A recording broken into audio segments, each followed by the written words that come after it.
Hello மக்களே, எல்லோரும் எப்படி இருக்கிறீங்க? ஆசியா கப்பு தொடங்கிடுச்சு. நேற்று நடந்த ஃபஸ்ட் மேட்ச்சில் ஆப்கானிஸ்தான் ஹாங்காங் விளாண்டாங்க. இதில் ஆப்கானிஸ்தான் 94 ரன்ஸ் வித்தியாசத்தில் வின் பண்ணியிருக்கிறாங்க. இந்த கேம் அபுதாபி ஷேக் ஜயத் ஸ்டேடியத்தில் நடந்துச்சு.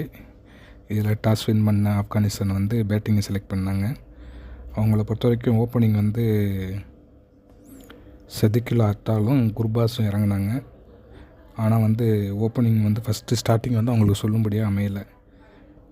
3.5 ஓவர்லேயே, அதாவது 3.2 ஓவர்லேயே 2 விக்கெட்டை விழுந்துட்டாங்க. ஸ்கோரும் அந்தளவுக்கு வேகமாக இல்லைன்னு தான் சொல்லணும். அடிக்க முடியலை. ஹாங்காங் ரொம்பவே நல்லாவே பவுலிங் போட்டுக்கிட்டு இருந்தாங்க ஒரு ஸ்டேஜில். இதுக்கிடையில் 2 விக்கெட் விழுந்ததுக்கப்புறம் நபி உள்ளே வந்தார். நபியும் சதிக்குல்லா அத்தாலும் ஒரு நல்ல பார்ட்னர்ஷிப் போட்டாங்க. 2 பேரும் சேர்ந்து இந்த 3rd விக்கெட் பார்ட்னர்ஷிப்பாக ஒரு 51 ரன் அடித்தாங்க. அது ஒரு நல்ல ஃபவுண்டேஷனை கொடுத்துச்சு. ஆனால் 11வது ஓவர் ஃபஸ்ட்டு பால்லே நபி தூக்கி அடித்து அவுட் ஆகிட்டார். அதர் சைடு ரொம்ப பொறுமையாக விளையாண்டுட்டு இருந்த சதிக்குல்லா அத்தால் கடைசி வரைக்கும் நாட் அவுட்டாக இருந்து ஒரு 73 ரன் அடித்தார். அவரும் நல்லா கால்குலேட் பண்ணி எங்கெங்கே எந்த டயத்தில் எப்படி விளையாடணுன்ட்டு நல்லா கால்குலேட் பண்ணி நல்லா அருமையாக விளையாண்டாருன்னு சொல்லணும். அவர் இன்னிங்ஸை ஆப்கானிஸ்தான் பேட்டிங் இன்னிங்ஸை ஒரு ஹேங்கரிங் ரோல் பண்ணிகிட்டு இருந்தார். நபி அவுட் ஆனதுக்கப்புறம் குல்புதீனும் உடனே போயிட்டார். இதுக்கப்புறமா தான் அஸ்மத்துல்லா உமர் சாய் வந்தவர் என்ன நினச்சாருன்னு தெரில.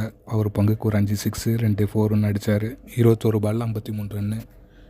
ஆப்கானிஸ்தான் 20 ஓவர் முடியும் போது 6 விக்கெட் லூஸ் பண்ணி 188ன்னு ஒரு நல்ல ஸ்கோர் அடிச்சிருந்தாங்க. அடுத்து 189 அடித்தா வின்னுன்னு சொல்லிட்டு டார்கெட்டோடு உள்ளே ஹாங்காங்கும் சரியாக பேட்டிங் பண்ணலைன்னு தான் சொல்லணும். அவங்கள்ட்ட நல்லாவே தெரிஞ்சு அவங்களோட இன்எக்ஸ்பீரியன்ஸு. ஆப்கானிஸ்தான் ஸ்பின்னர்ஸும் ரொம்ப நல்லாவே பவுல் பண்ணாங்க. ஹாங்காங்கை பொறுத்த வரைக்கும் 2 பேட்ஸ்மேன் தான் டபுள் டிஜிட் ஸ்கோரே அடித்தாங்க. பாபர் ஹயாத்தும் யாசிம் முர்தஜா 2 பேர் மட்டும்தான் அந்த டபுள் டிஜிட் ஸ்கோரே அடித்தாங்களாக்கும். அதுக்கப்புறம் 3rd ஹையஸ்ட் ரன்னுன்னு பார்த்தோம்னா அது எக்ஸ்ட்ராஸ் தான் 10 ரன்னு கொடுத்துருக்காங்க ஆப்கானிஸ்தான் பவுலர்ஸு. இந்த கேமில் இந்த மாதிரி தான் ரிசல்ட் வரும்னு சொல்லிட்டு தான் எக்ஸ்பெக்ட் பண்ணது. அது மாதிரி ஆப்கானிஸ்தானை ஜெயிச்சு தங்களோட 2 பாயிண்ட்டையும் ஈஸியாக எடுத்துட்டாங்க. இன்றைக்கி இந்தியா தன்னோட முதல் கேமில் யுஏஇயோடு விளையாடுறாங்க. பார்ப்போம். அந்த கேம் முடிச்சதுக்கப்புறமா அடுத்த வீடியோவில் உங்களை நான் பார்க்குறேன்.